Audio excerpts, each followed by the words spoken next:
ओम शांति। आपका प्रश्न है, शिव बाबा दादा लेखराज के शरीर से मुरली कैसे सुनाते हैं?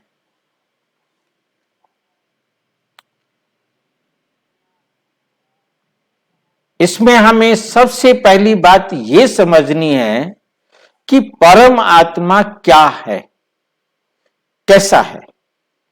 बहुत सिंपल सी बात समझनी है कि परम पिता परमात्मा एकदम सूक्ष्म, अति सूक्ष्म ज्योति बिंदु है। परमात्मा जो है वो एकदम सूक्ष्म, अति सूक्ष्म ज्योति बिंदु है। हम यहां देख रहे हैं कि एक स्टार चमक रहा है। ये जो स्टार हम देख रहे हैं चमकता हुआ, ये उस परमात्मा को दिखाने का प्रयास किया है, क्योंकि चैतन्यता को दिखाना है कि परमात्मा चैतन्य है, तो इसमें भी मूवमेंट है। वास्तव में परमात्मा ज्योति बिंदु है। इतना छोटा बिंदु जिसको हम दुनिया के किसी भी सूक्ष्मदर्शी यंत्र से देखना चाहें तो नहीं देख सकते। है वो बिंदु, उसको ये बड़ा हमने दिखा दिया कि ये बड़ा बिंदु है और ये चैतन्य है। ये वास्तव में परमात्मा का रूप नहीं है। परमात्मा का रूप है ज्योति बिंदु, और ऐसा बिंदु सूक्ष्म, अति सूक्ष्म, जिसको देख नहीं सकते, जिसको ड्रा नहीं कर सकते, जिसको बना नहीं सकते, जिसका आकार बनाना हमारे लिए समर्थ में नहीं है। इसलिए परमात्मा को निराकार कहा, परंतु परम पिता परमात्मा आकर कहते, बच्चे मेरा आकार है, परंतु तुम मेरा आकार बनाने में असमर्थ हो। आप असमर्थ हैं, इसका मतलब यह नहीं कि मेरा आकार नहीं है। मेरा आकार है, ज्योति बिंदु। उसे हम बुद्धि से समझ सकते हैं। उसे इस शरीर के अंदर जाने के लिए किसी दरवाजे की जरूरत नहीं। इस भ्रिकुटी के अंदर यहां से लगभग 2-3 इंच अंदर आत्मा का स्थान है। यहां सामने हम देख रहे हैं, यहां से ये जो स्टार दिखाई दे रहा है, यहां से अंदर, इसको हम और बड़ा करके देखेंगे, ये हमारी खोपड़ी है। तो इस खोपड़ी के अंदर यहां सामने से, यहां से 2-3 इंच अंदर, 4 भी हो सकता है, किसी का सिर बड़ा हो, जहां पर ये रीढ़ की हड्डी के ऊपर ये खोपड़ी टिकी हुई है, उस स्थान पर सारे मैसेज ब्रेन में आते हैं और वहीं आत्मा बैठकर एक एक मैसेज को रीड करती है और उस पर अपना एक्शन लेती है। क्योंकि यहीं से एक्शन रिलीज होता है, ऑर्डर मिलता है, इसलिए इस स्थान को आज्ञा चक्र कहते हैं। आत्मा जहां रहती है उसे मेडिटेशन में आज्ञा चक्र का नाम दिया दुनिया वालों ने। तो हमें समझ में आ रहा है कि आत्मा का स्थान यहां है।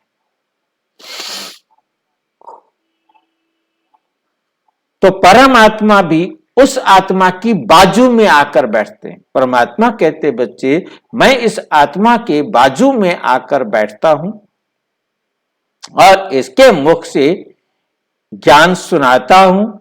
इसके कान नजदीक हैं, ये सुन लेता है। ये सबसे पहले सुन लेता है, क्योंकि सबसे नजदीक इसी के कान है। तो परमपिता परमात्मा दादा लेखराज के तन का आधार लेकर, जैसे गीता में दिखाया, महाभारत में दिखाया कि कृष्ण अर्जुन के रथ का सारथी हुआ, ऐसे ही परमपिता परमात्मा ब्रह्मा बाबा के रथ के, दादा लेखराज के रथ के सारथी बने और सारथी बन के उनके तन का आधार लेकर उनके तन से उसको भी पढ़ाया और बाकी सबको भी पढ़ाया। तो परमात्मा आकर सारे संसार की आत्माओं को पढ़ाते हैं और पढ़ाने के लिए दादा लेखराज के तन का आधार लेते हैं। तो यहां पर दिखाया है दादा लेखराज, है नी, इनके भृकुटी में इनके आत्मा के साथ बैठकर पढ़ाते। तो यहां से पढ़ाना शुरू किया और जब सबसे पहली मुलाकात कहेंगे जब परमपिता परमात्मा ने राज खोला कि हे दाहे लखीराम, तुम अपने जन्मों को नहीं जानते हो, मैं तुम्हारे सारे जन्मों को जानता हूं।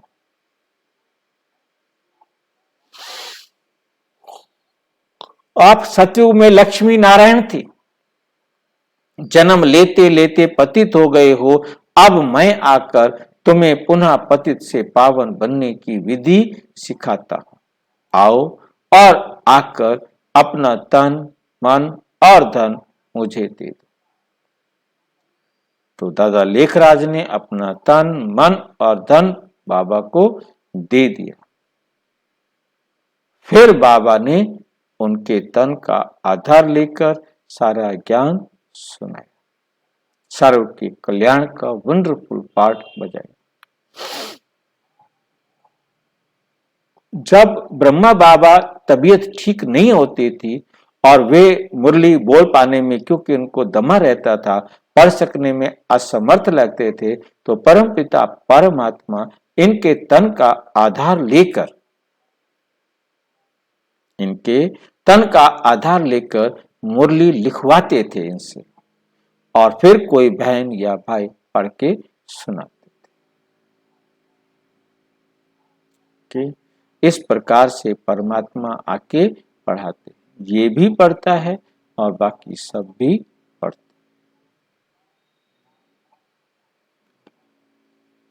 और अच्छी तरह से समझना हो तो प्रजापिता ब्रह्मा कुमारी ईश्वरीय विश्वविद्यालय के किसी भी सेवा केंद्र पर संपर्क करें, और यदि कोई प्रश्न हो तो 9213106986 पर केवल टेलीग्राम करें, 9650692270 पर केवल व्हाट्सएप करें, फोन नहीं।